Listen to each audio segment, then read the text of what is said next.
30 people watched my stepmother call me worthless at Thanksgiving. None of them knew I'd been paying her mortgage for 5 years. I'm Sarah Mitchell, 38, and this Thanksgiving changed everything. What started as forgotten pumpkin pie ended with federal charges and a complete family restructuring. The woman who raised me after Dad remarried discovered that humiliating me publicly would cost her more than just family relationships. It would cost her freedom. Before I share how one dinner dismantled years of financial abuse, please take a moment to like and subscribe, but only if stories about setting boundaries resonate with you. I'm curious, where are you watching from and what time is it there? Let me take you back to that Thursday evening when everything I'd kept hidden finally came to light. The Rosewood Manor stood like a fortress of old money on Beacon Hill, its private dining room glowing with crystal chandeliers that Patricia had insisted on. 30 guests had already assembled when I rushed through the entrance at 6:10 p.m., my heels clicking against marble floors still wet from Boston's November rain. Patricia sat at the head of the table like royalty surveying her court. At 62, she maintained the kind of severe elegance that made other women feel underdressed. Her pearl necklace, my mother's pearls actually, caught the light as she turned to acknowledge my arrival with a practiced frown. "How considerate of you to finally join us, Sarah." Her voice carried perfectly across the room. A successful daughter would never keep her family waiting. The room fell silent. Forks paused mid-air. Even the servers seemed to freeze. "Traffic on I-93 was backed up," I started, but she waved her hand dismissively. "Excuses, always excuses. James managed to arrive on time with his pregnant wife, didn't you, darling?" My half-brother shifted uncomfortably in his seat. His wife, Emma, touched his arm gently. A warning, perhaps, or comfort. They knew this dance. What the guests didn't know was that I'd left my office at one of Boston's Fortune 500 companies, where I served as chief accounting officer, racing here after approving Patricia's monthly expense report for the Mitchell Foundation. The same foundation my father had created to help underprivileged students, now Patricia's personal platform for social climbing. I took my assigned seat, notably distant from the family cluster, and noticed the place card. Sarah, in elegant script, no last name, as if I might be anyone, as if 5 years of financial support had earned me nothing more than a first-name basis in my own family. The evening had barely begun. 5 years ago, when Dad's heart gave out in his study, Patricia had worn widow's black for exactly 3 weeks. They'd been married only 2 years. A whirlwind romance that began at a charity gala and ended with her name on everything that mattered. "Your father would be so disappointed in you," she'd said at his funeral, studying my simple black dress with disapproval. Margaret would have known how to honor him properly. Margaret, my birth mother who'd died when I was 12. Patricia never missed a chance to invoke her ghost, despite having never met her. Since then, I'd quietly paid Patricia's way through life. The penthouse overlooking the common, my name on the lease, $4,500 monthly. Her health insurance after Dad's corporate coverage ended? $1,200 from my checking account. The country club dues, the car insurance, the maintenance fees, all flowing from my accounts while she maintained the illusion of inherited wealth. James didn't know. The relatives didn't know. Patricia had crafted a careful narrative, the grieving widow maintaining her husband's legacy, while his disappointment of a daughter fumbled through life unmarried and childless. The truth was simpler and uglier. Dad's estate had been smaller than expected, his investments hit hard by medical expenses. Patricia got the house and a modest trust. I got my mother's jewelry, which Patricia now wore, and my father's wish that I take care of the family. So I did. Every month, automatic transfers kept Patricia afloat while she presided over charity boards and society lunches, telling anyone who'd listen about the burden of managing the estate alone. I watched her now, laughing at something the mayor's wife had said, diamonds glittering at her throat. My diamonds, my mother's diamonds, bought with my father's first bonus at the company where I now worked. The weight of silence had become unbearable. "Now then," Patricia announced, tapping her wine glass with a silver spoon. Before we begin the meal properly, I must address the elephant in the room, or rather, the absence of one. The guests looked around, confused. I felt my stomach drop. Our Sarah, she continued, her voice dripping with false concern, promised to bring her grandmother's famous pumpkin pie, the one tradition from my dear husband's family that we've maintained for 20 years. I opened my mouth to explain.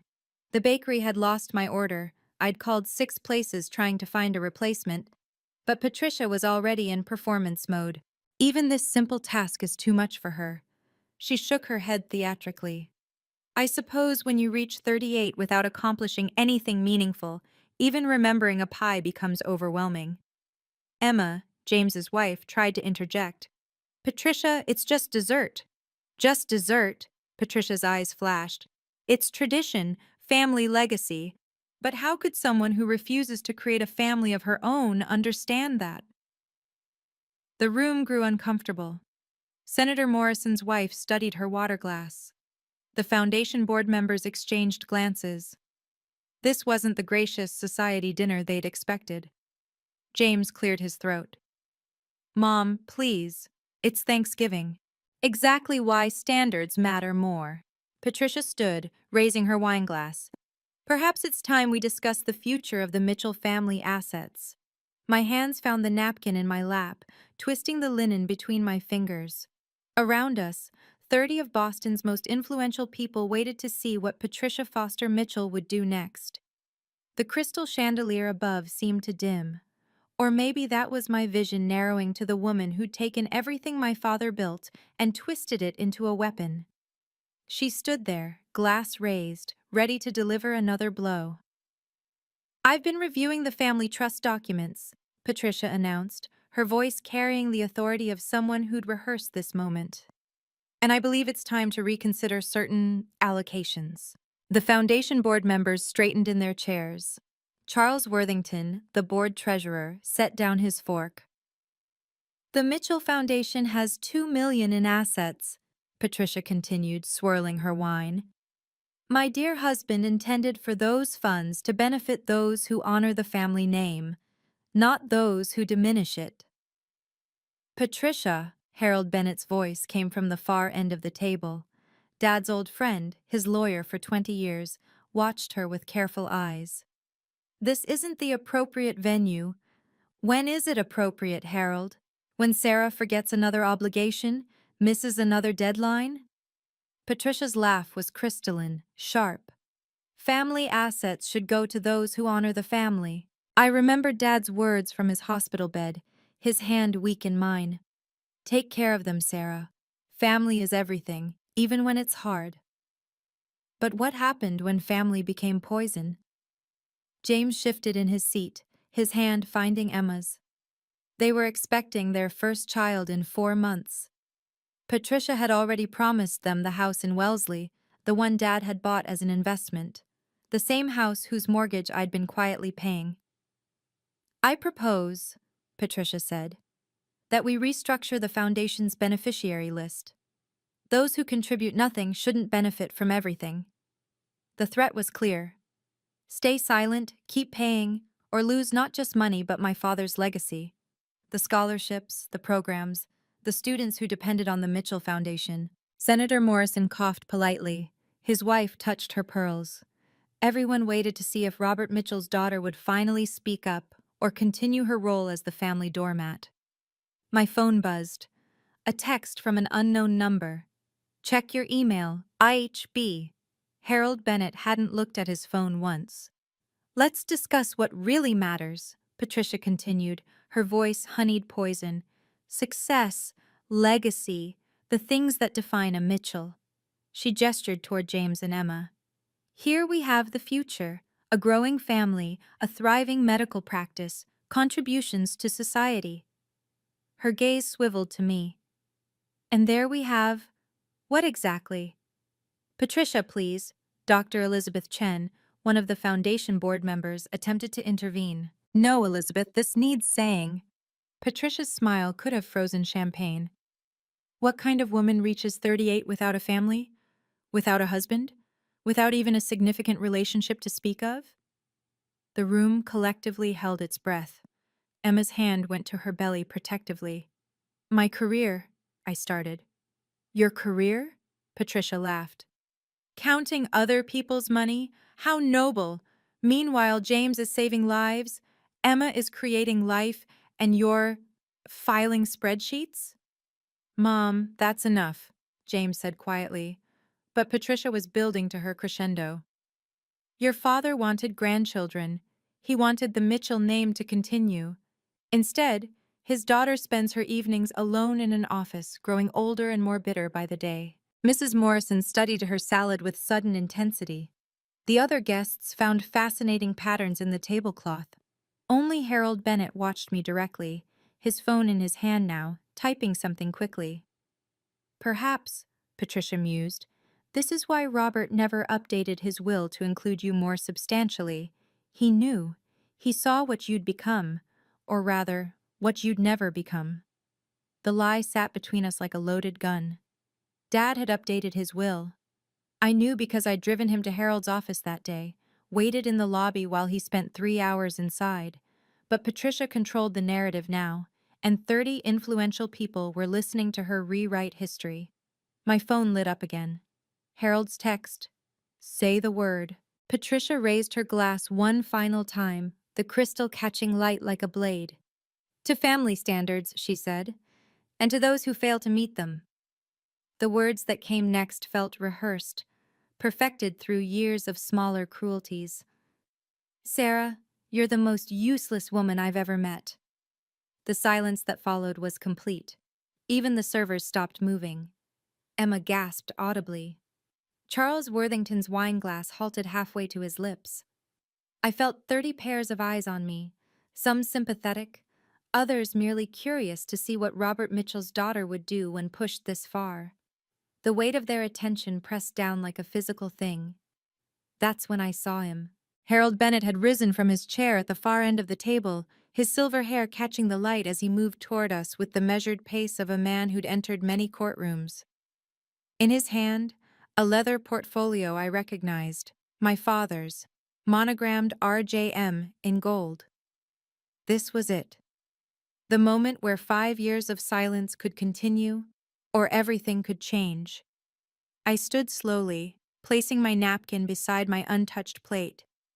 My hands were steady. Years of presenting to boards had taught me to hide the trembling. The room seemed to expand and contract with my breathing. Patricia, I said, my voice carrying the same clarity I used when presenting quarterly reports to the board. We need to discuss who really pays for this lifestyle. Her face went white, then red. The pearls at her throat, my mother's pearls, trembled with her sudden intake of breath. James leaned forward. Emma grabbed his arm. The foundation board members exchanged quick glances. And Harold Bennett continued walking toward us, carrying secrets that would shatter Patricia's carefully constructed world. The chandelier above us swayed slightly, casting shifting shadows across the table. If you've ever been in a situation where your kindness was taken for granted, you'll understand what happens next. This story resonates with thousands who've faced family financial abuse. Please hit that like button if you believe in setting healthy boundaries, and subscribe for more stories about standing up for yourself. Now, let me show you how one revelation changed everything. I pulled out my phone, my fingers steady as I opened the banking app I'd checked thousands of times over the past 5 years. Let's start with the basics, I said, my voice carrying across the silent room. That penthouse you live in, Patricia? $4,500 a month. Paid from my checking account every first of the month for 60 consecutive months. Patricia's hand went to her throat. How dare you? Your health insurance? $1,200 monthly. The country club membership you use to host these elaborate dinners? $800. The Mercedes lease? $650. Should I continue? Charles Worthington, the foundation treasurer, had pulled out his phone, apparently doing quick calculations. His eyebrows rose steadily. Every dollar is documented, Patricia. I scrolled through the transactions, the evidence of 5 years of silent support. Bank statements, canceled checks, Automatic transfer receipts, $342,000 over 5 years. This is inappropriate. Patricia's voice cracked, losing its polished edge. Family matters should remain. Family? I laughed, surprising myself with how calm it sounded. Is that what we are when you need money? Because 5 minutes ago, I was the most useless woman you'd ever met. Emma whispered something to James. He was staring at me like he'd never seen me before. Senator Morrison cleared his throat. Patricia, is this true? She's lying. Patricia stood abruptly, her chair scraping against the floor. This ungrateful child is trying to humiliate me. Harold Bennett had reached our end of the table. He stood quietly, waiting, the portfolio tucked under his arm like a weapon waiting to be deployed. I have every receipt, I continued, meeting the eyes of each board member. Every transfer, every payment. While Patricia told you all about managing the estate, I was the estate. The truth hung in the air like smoke, impossible to wave away. Patricia's mask finally cracked completely. You manipulative little... She caught herself, remembering the audience. This is what children do for their parents. It's called duty, responsibility. Is it? I kept my voice level. Because I don't recall you mentioning that duty when you told everyone at the club that you were supporting me. Gasps rippled through the room. Mrs. Morrison actually dropped her fork. She's twisting everything. Patricia turned to the crowd, playing to her audience. After everything I've done for her, raising her after her mother died, giving her a place in society. You met Dad when I was 25, I corrected. I was already working, already had my CPA. This is defamation! Patricia's voice rose to near shriek. I'll sue you for slander. Charles, you're witnessing this assault on my character. Charles Worthington looked deeply uncomfortable. Patricia, if what Sarah says is true, the foundation board needs to know. Of course it's not true.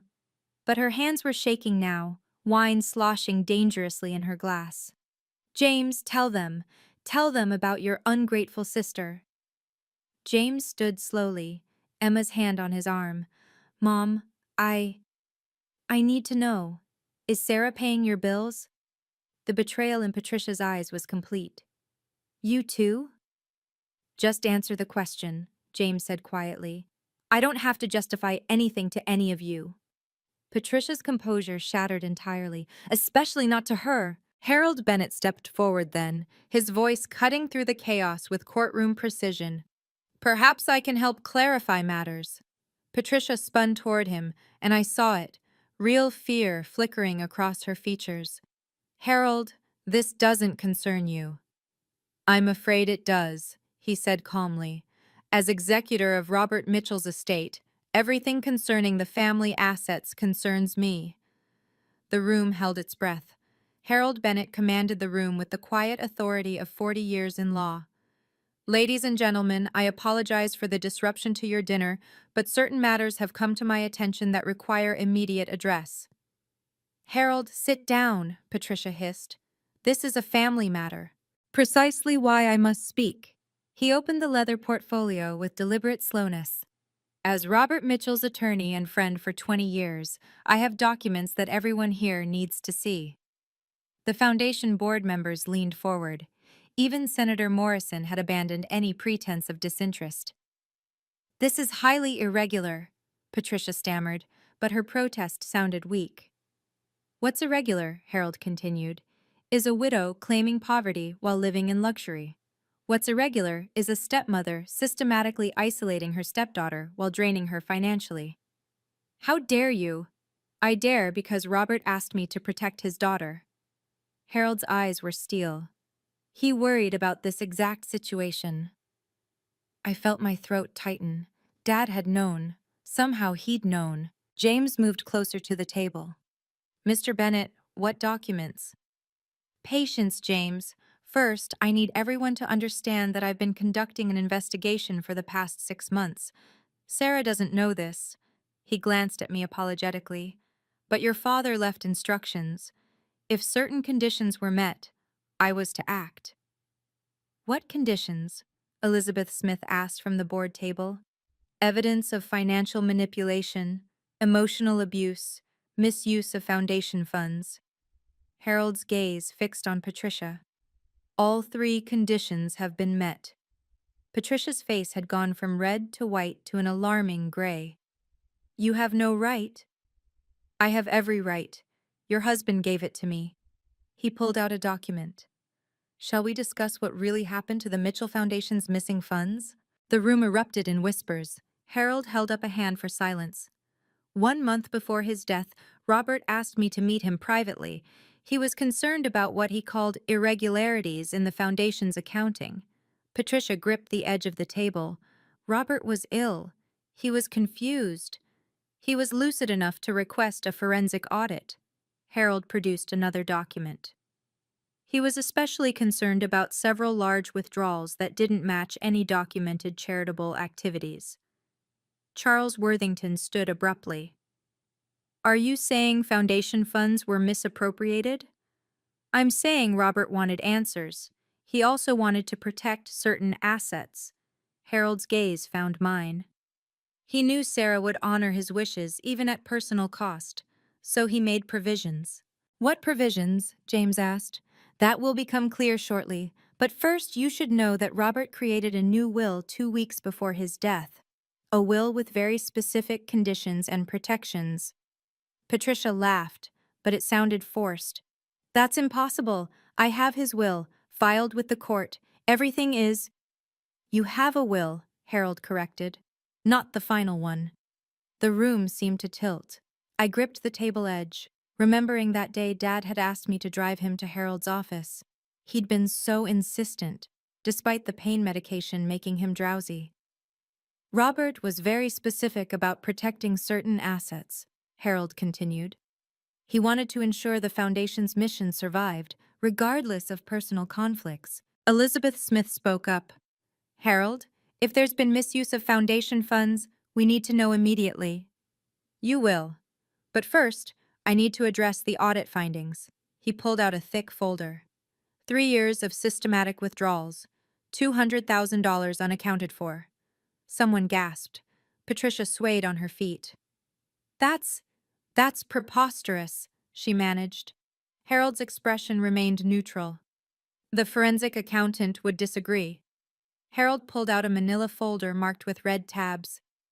The forensic accountant found systematic withdrawals over 36 months, always just under $10,000, the federal reporting threshold. Charles Worthington had gone pale. That's structuring, that's a federal crime. Indeed. Harold's voice remained clinically calm. Each withdrawal was authorized with the same signature, each claimed as administrative expenses or event planning costs. We host dozens of events, Patricia protested, but her voice had lost all authority. Yes, you do, but when the accountant called the venues, caterers, and vendors listed on these expense reports— Harold paused, letting the weight build. 40% of them had never heard of the Mitchell Foundation. The room erupted.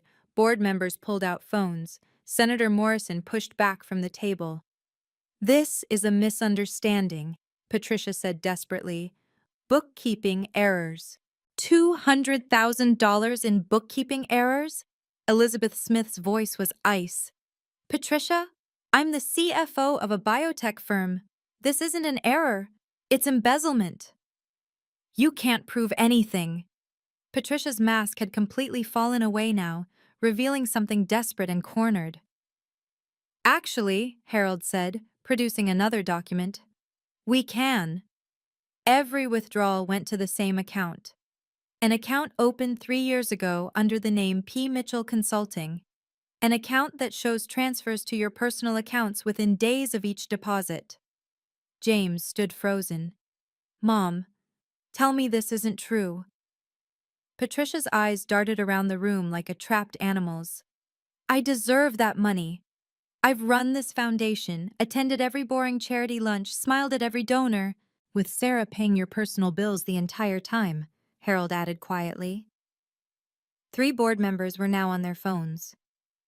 I heard Elizabeth mention emergency board meeting and legal counsel. The walls were closing in on Patricia Foster Mitchell. The pieces were falling into place with devastating clarity. Dad had known. He'd spent his final week setting up safeguards, protecting what mattered most. Sarah, Harold turned to me, his expression softening. Your father wanted you to know he was proud of you. He saw everything, your sacrifices, your silence, your strength. My eyes burned with unshed tears. Around us, the dinner guests watched in stunned silence as years of deception unraveled. Patricia tried one last desperate move. Security, she called out. Remove these people immediately. The Rosewood Manor's security chief appeared in the doorway but didn't advance. He looked to the restaurant manager, who happened to be looking at his phone with a concerned expression. Mrs. Mitchell, the manager said carefully, I've just received a call from the credit card company. Your card has been declined. Patricia's face went white. That's impossible. Try another. We've tried 3 cards, ma'am, all declined. I stood then, my voice steady. I canceled the cards this afternoon, the ones I've been paying for 5 years. You can't. I can. They're in my name. You're just an authorized user. I met her gaze directly. I was done being your ATM the moment you called me useless. James stepped forward, positioning himself between Patricia and me, but surprisingly, he faced her, not me. Mom, what else haven't you told us? Emma stood beside him, her hand protective over her belly. We need the truth, all of it. Harold cleared his throat. Then perhaps it's time to discuss Robert's actual will. He withdrew a sealed envelope from the portfolio, the kind used for legal documents.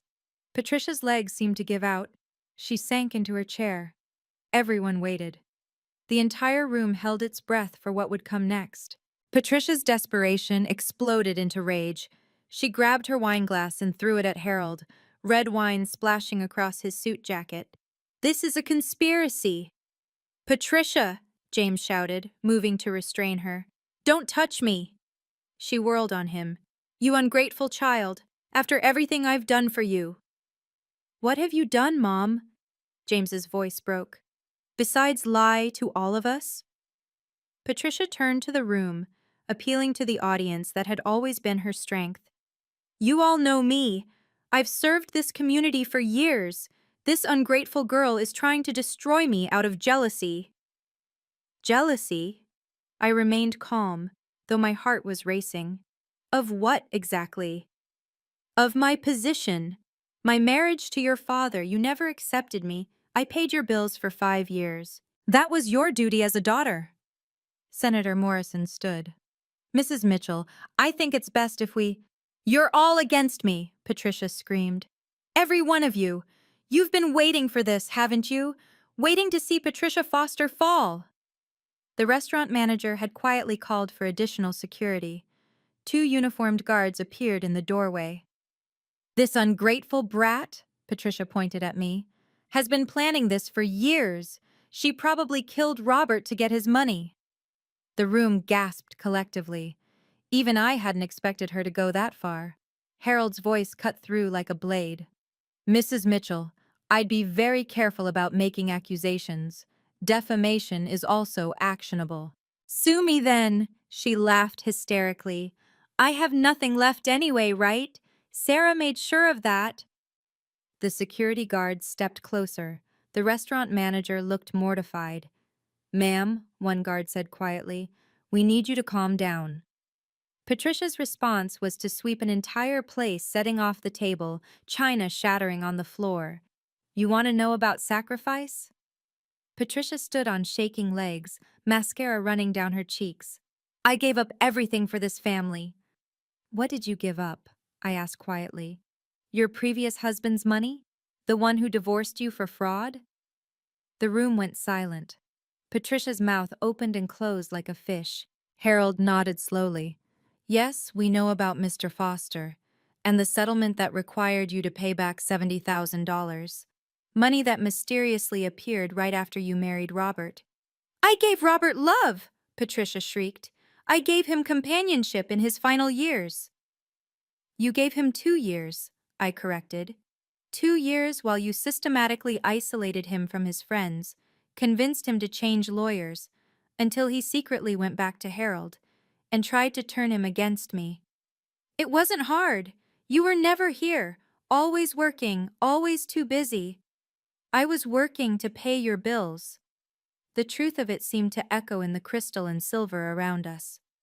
Several guests were now recording on their phones.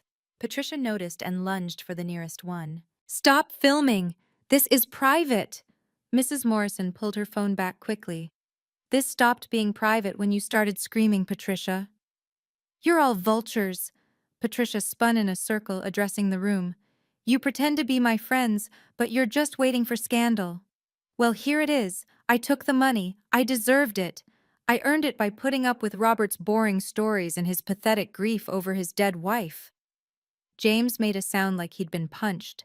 "Mom, stop." "Why? It's true. Your father was a shell of a man living in the past."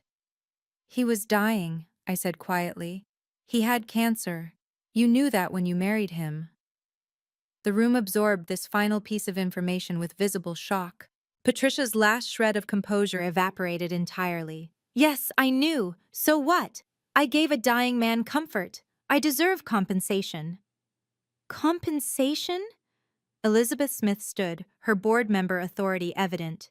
"You stole from a charity that helps underprivileged students. Those brats don't need it more than I do."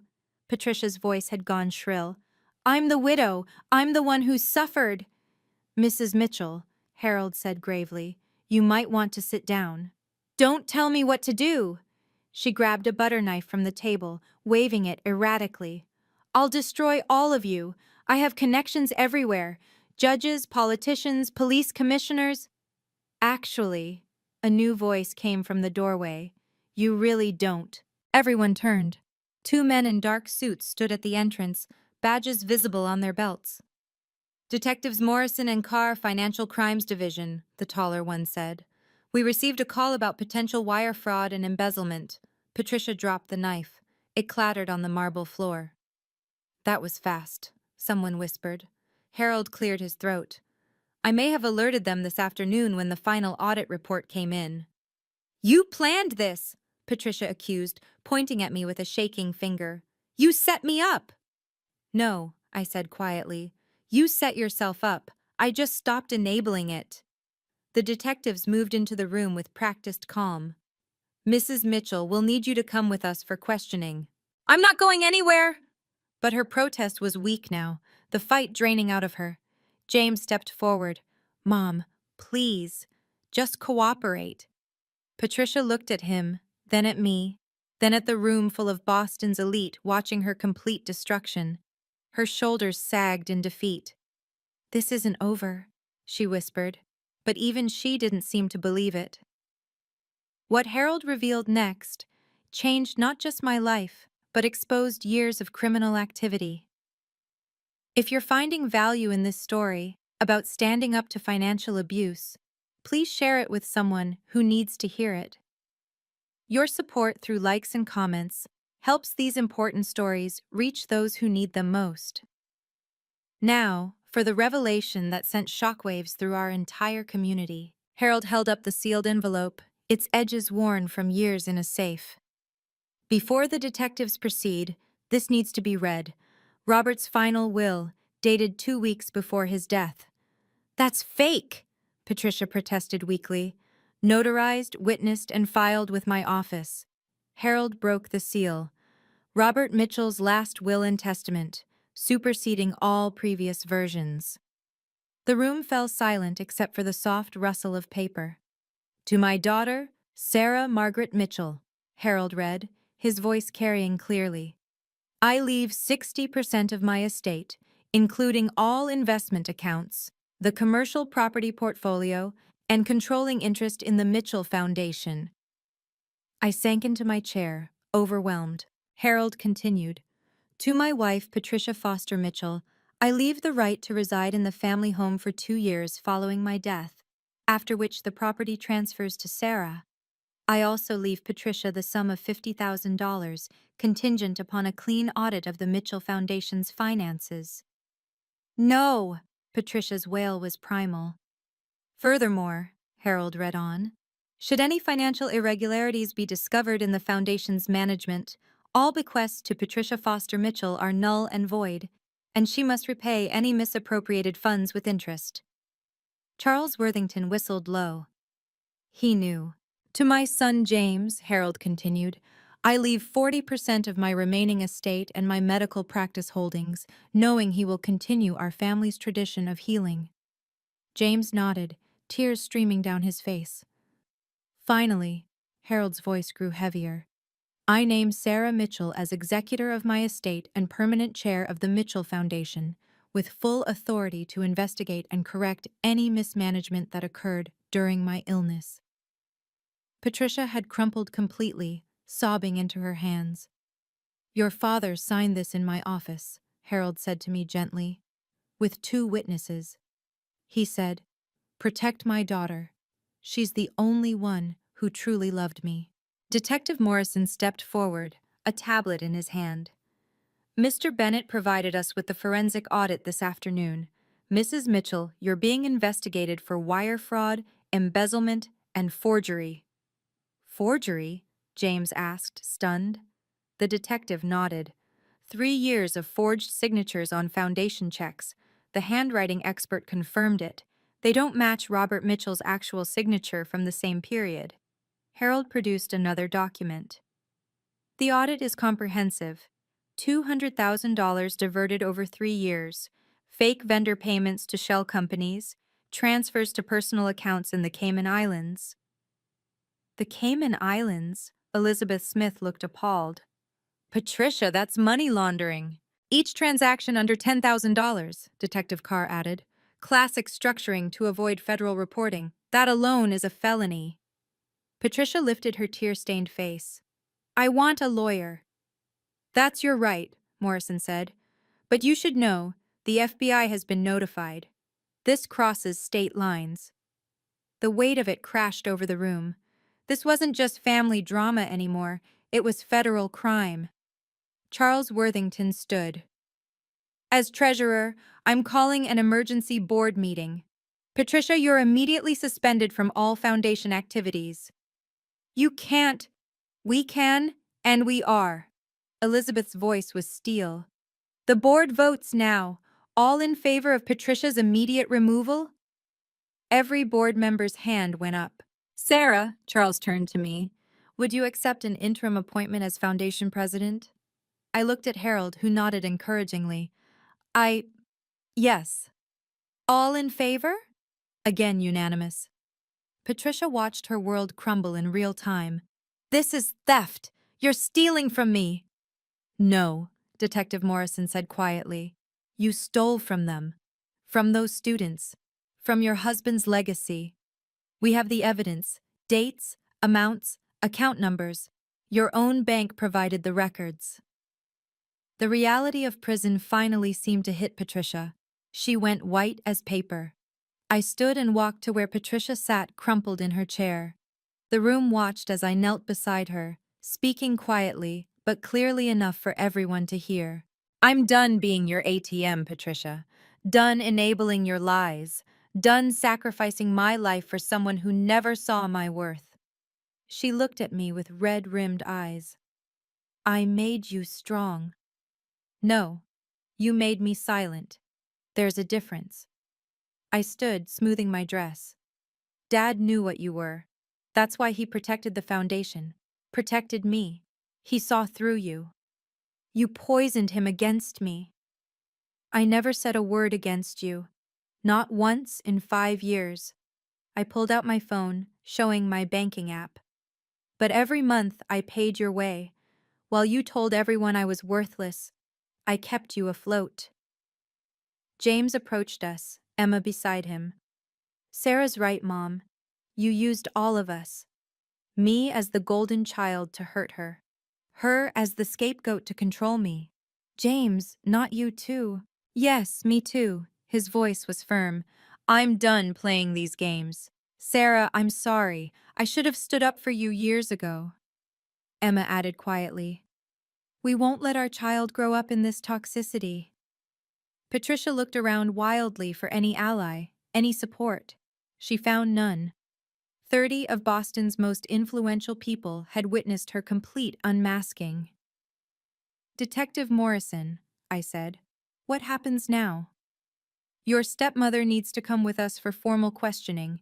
She's not under arrest yet, but she will need to surrender her passport. This is kidnapping, Patricia shrieked. This is consequence, I replied calmly. Something you've avoided for far too long.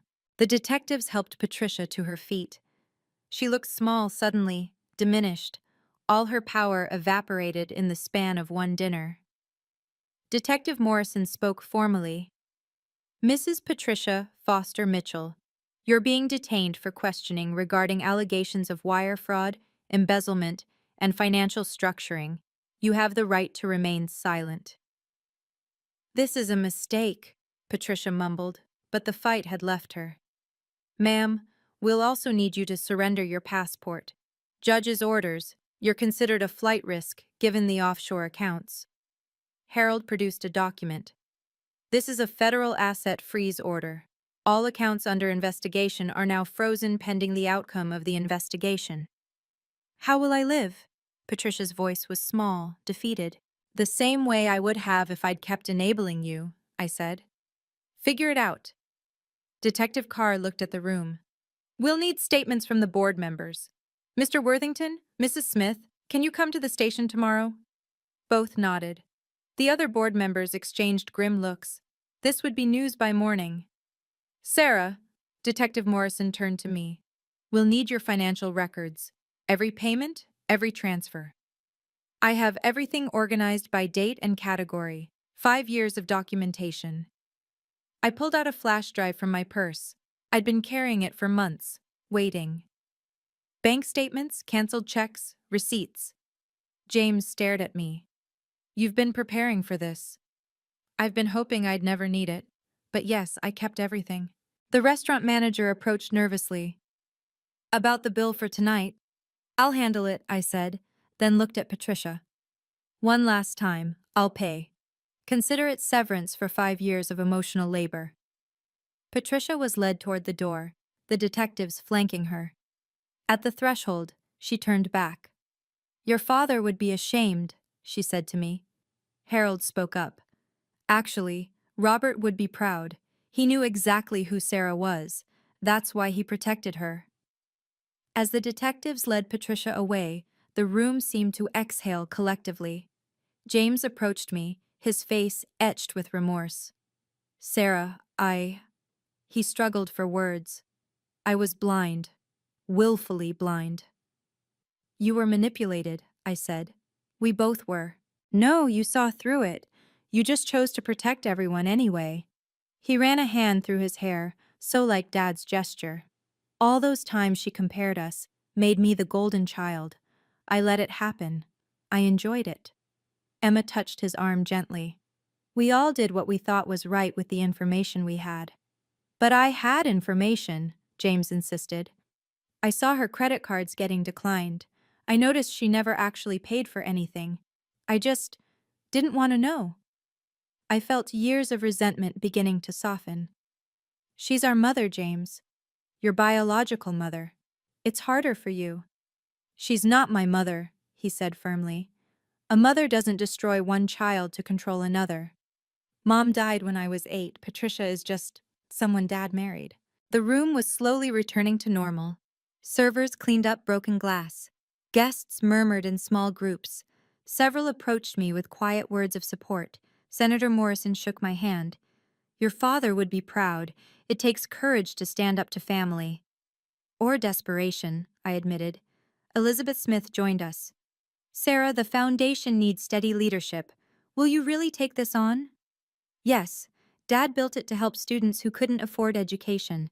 That's what it'll do again.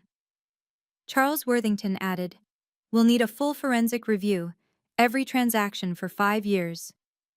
Do it, I said. Transparency from day one, no more secrets. James stepped closer. I want to help, however you need. I owe you that much. You don't owe me anything. I owe you 5 years of silence while you carried our family. The board reconvened at a cleared table. the remnants of Thanksgiving dinner pushed aside for urgent business, Charles Worthington called us to order with a coffee spoon against his water glass. Motion to formally appoint Sarah Mitchell as president of the Mitchell Foundation, effective immediately. Seconded, Elizabeth said quickly. All in favor? Every hand rose without hesitation. Motion carries. Charles turned to me. Sarah, the foundation is yours to rebuild. I stood, feeling the weight of responsibility but also, surprisingly, ready for it. First priority, full forensic audit by an independent firm. Not just the missing funds, everything, every donation, every expense, every scholarship. That'll be expensive, someone noted. Transparency is worth it. Second, new controls, 2 signatures on every check over $500, monthly board reviews, quarterly public reports. Elizabeth nodded approvingly. What about the scholarships? We honor every existing commitment, then expand. Dad wanted to help first-generation college students. That's what we'll do. The donors who left because of Patricia? Charles asked. I'll call each one personally, explain what happened, show them the audit. If they see we're serious about reform, they'll come back. Harold spoke up. Robert left detailed notes about his vision. I'll share everything with the board. What about the gala next month? A board member asked. Patricia was organizing. We scale it back. Make it about the students, not the society pages. Invite scholarship recipients to speak. Show where the money actually goes. James raised his hand. I'd like to establish a medical scholarship in Dad's name. Full ride for pre-med students. That's generous, James. It's right and overdue. The board worked for another hour, establishing protocols, assigning tasks. The Mitchell Foundation would survive, but transformed, transparent, ethical, focused on its actual mission. Finally, what Patricia had built on performance would be rebuilt on principle. By morning, the story had exploded across Boston society. Charity scandal. Mitchell Foundation matriarch arrested.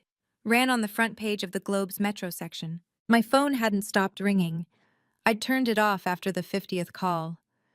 James forwarded me screenshots from social media. The video from dinner, someone had filmed Patricia's meltdown, had gone viral. Woman embezzles from dead husband's charity, stepdaughter exposes her at Thanksgiving, had 3 million views. The country club had already sent Patricia a formal letter rescinding her membership. The Museum of Fine Arts removed her from their gala committee. The Ladies' Auxiliary expelled her within hours. It's brutal, James said over coffee at my apartment. Complete social annihilation. She built her entire identity on those positions. Built it on lies, Emma corrected. The foundation was her credibility. My phone buzzed with a text from Elizabeth. 3 donors want to meet. They're interested in returning. Then another from Charles.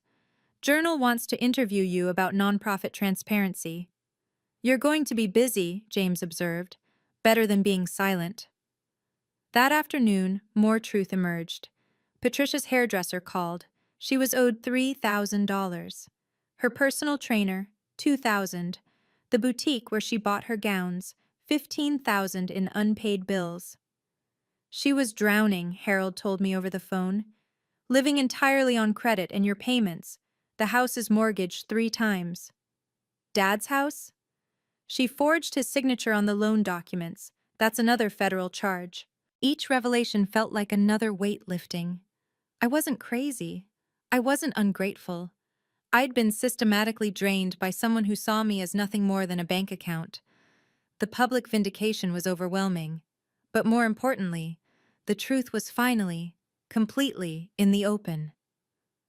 6 months later, I sat in federal court as Patricia entered her plea. Guilty, she said to each charge. 5 counts total: wire fraud, embezzlement, money laundering, structuring, and forgery. The prosecutor had been thorough. They'd found 3 more victims, elderly men Patricia had befriended at charity events, convincing them to donate to fake causes. Another $100,000 stolen over the years. The defendant systematically defrauded multiple victims, the prosecutor stated. She showed no remorse until caught. Patricia's lawyer argued for leniency, first offense, elderly woman, health issues. But the judge had reviewed everything. Mrs. Foster Mitchell, you betrayed the trust of a dying man. You stole from students who needed education. You emotionally abused your stepdaughter while taking her money. This wasn't desperation, it was greed. The sentence: 18 months in federal prison, 5 years probation, restitution of $200,000 to the foundation, plus $50,000 in fines. Patricia sobbed as they led her away in handcuffs. She looked at me once, no apology, just rage that I'd finally fought back. James sat beside me through it all. You okay? I'm free, I said, and meant it. Later, Harold showed me one more document, a letter from Dad, written days before he died. My dearest Sarah, it read, if you're reading this, you've finally stopped carrying everyone else. I'm proud of you. You were always the strongest of us, strong enough to be kind, even when it cost you everything. The foundation is yours now. Make it what it should be. Love, Dad. The paper was tear-stained before I finished reading. He knew you'd need to hear that, Harold said gently. Patricia would serve 11 months with good behavior, but the real sentence was losing everything she'd built on lies: status, wealth, respect, family. Justice had been surprisingly thorough.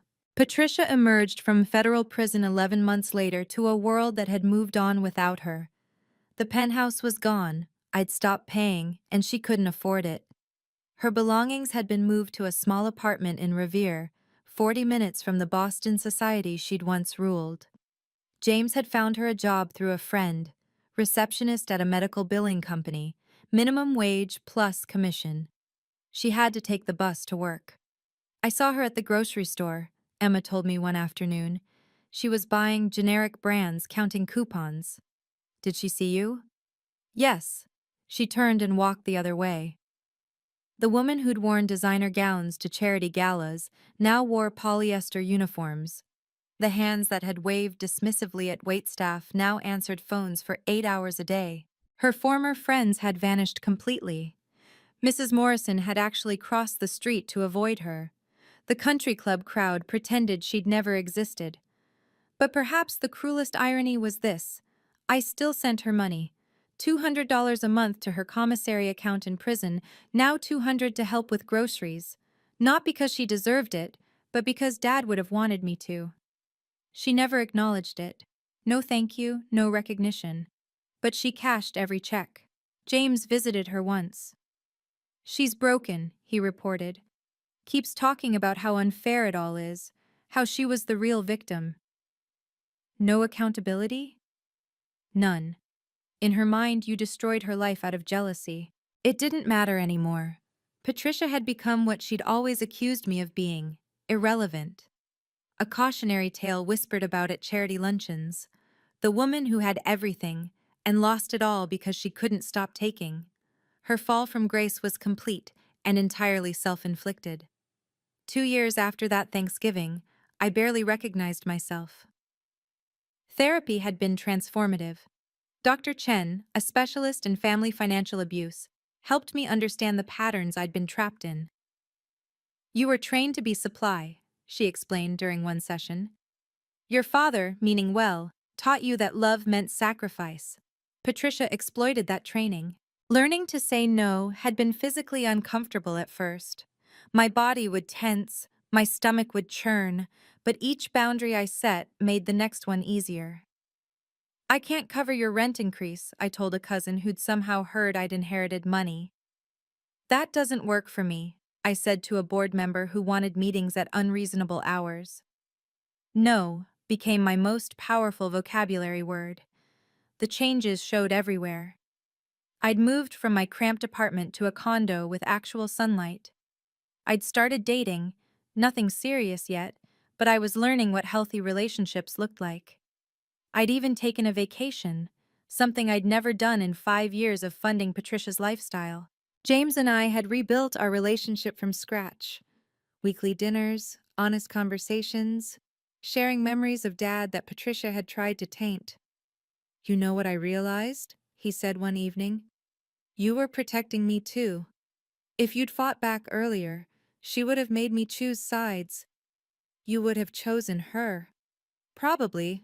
And I would have lost you completely. He raised his beer. To patient sisters and slow-learning brothers. The Mitchell Foundation had tripled its scholarship recipients. We'd implemented every transparency measure I'd promised. Donors had not just returned, they'd increased their commitments. But the biggest change was internal. I no longer felt guilty for existing. I took up space. I had opinions. I mattered. Not because I paid for things, but because I was worthy of respect. Patricia had called me useless. I'd proven her wrong by becoming myself. The Mitchell Foundation's annual gala looked nothing like Patricia's productions. No ice sculptures, no celebrity performers, no seven-course meals. Instead, we'd filled the hall with success stories. Because of this scholarship, I'm the first in my family to graduate college, Maria Santos told the crowd. My parents clean offices. Now I'm headed to medical school. 50 students had received full scholarships in our first year under new management. Each one had a story that reminded me why Dad started the foundation. Your transparency reports are being used as a model, Elizabeth told me. 3 other foundations have adopted your protocols. The Boston Globe had run a feature, From Scandal to Standard, How the Mitchell Foundation Rebuilt Trust. They'd interviewed donors, students, board members. Everyone praised the turnaround. But the most unexpected development was my speaking career. Organizations started inviting me to discuss financial abuse, toxic family dynamics, and the importance of boundaries. Your story gives people permission to protect themselves, one organizer explained. The book had been Harold's idea. Working title, The Cost of Silence, a memoir of financial abuse. Publishers were interested. Will Patricia sue? James asked when I told him. Let her try. Everything in it is documented. He'd established the Robert Mitchell Medical Scholarship as promised. 3 students fully funded through medical school. At the gala, he spoke about Dad's vision for helping others heal. My father believed in second chances and fresh starts, James said. This foundation is proof that from the ashes of betrayal, something better can grow. Later, Harold pulled me aside. He'd found something in Dad's papers, architectural plans for a community center.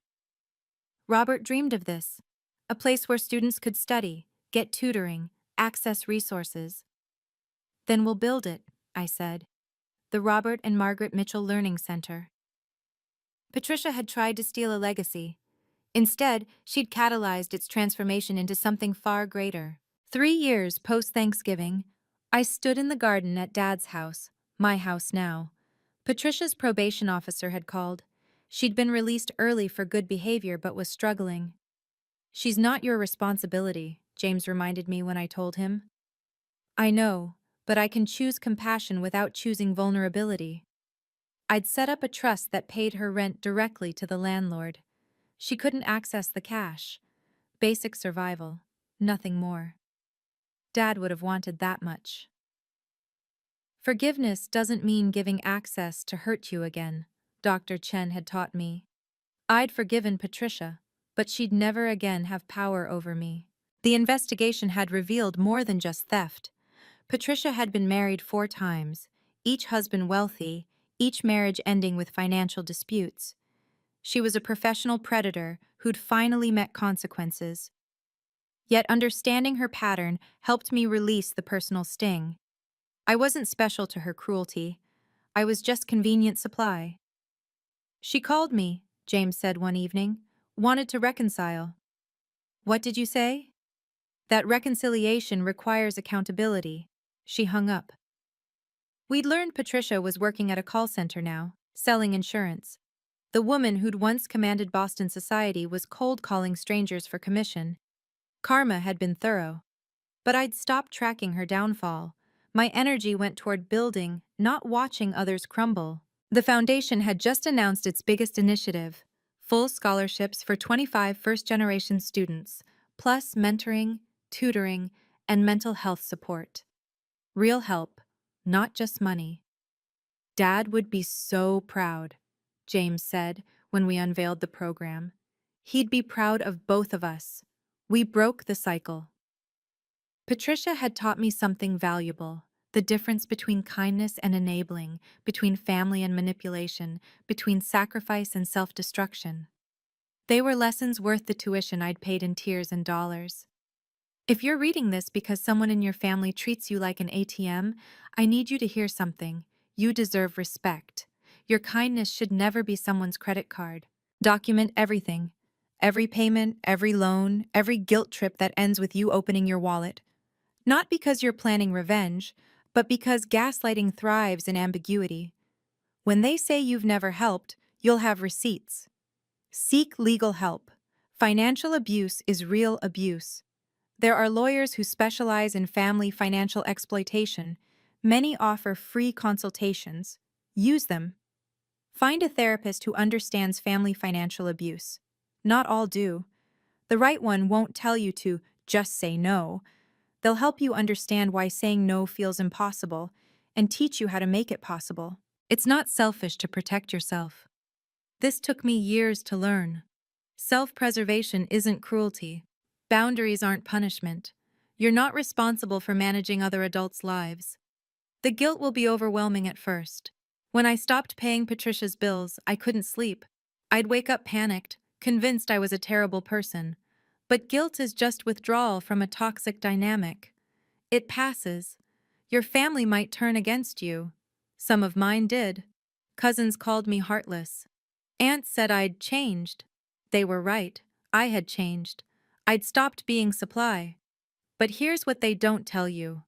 On the other side of that loss is freedom. Real relationships emerge. People who love you for you, not your usefulness, will find you. You might discover, as I did, that the person you were protecting everyone from was yourself. Your power, your voice, your ability to say enough. Start small. One boundary, one no, one moment of choosing yourself. You're stronger than you know, and you're worth more than what you can provide. This Thanksgiving will be different. James and Emma are hosting, their daughter Sophie, now 3 years old and full of opinions about turkey. We'll eat at a normal hour, at a regular table, with people who actually like each other. There won't be any power plays disguised as toasts. No one will keep score of who brought what. No one will be humiliated for entertainment. Just family, the kind we chose to become after the one we were born into imploded. Patricia won't be there, obviously. Last I heard, she was spending holidays alone in her apartment, maintaining her victim narrative to anyone who'll listen. But fewer people listen each year. The Mitchell Foundation continues to grow. We've helped over 100 students now. Some have graduated, gotten jobs, started lifting their own families out of poverty. That's the legacy Dad wanted. Not Patricia's performances, but real change. I still have the letter Dad wrote me. I read it sometimes when doubt creeps in. You were always the strongest of us, strong enough to be kind, even when it cost you everything. But here's what I've learned. Kindness shouldn't cost everything. It shouldn't drain you dry. Real kindness has boundaries. It says, I'll help you, but not at my own destruction. That Thanksgiving 3 years ago, Patricia called me useless. It was the greatest gift she ever gave me. In trying to destroy me publicly, she freed me completely. Sometimes the worst moments become the best turning points. If my story resonated with you, I'd love to hear your thoughts below. Have you ever had to set firm boundaries with family about money? What was your turning point? Your stories help others realize they're not alone. Please subscribe for more content about surviving family financial abuse and rebuilding with dignity. And remember, choosing yourself isn't selfish, it's necessary. Until next time, stay strong and know your worth.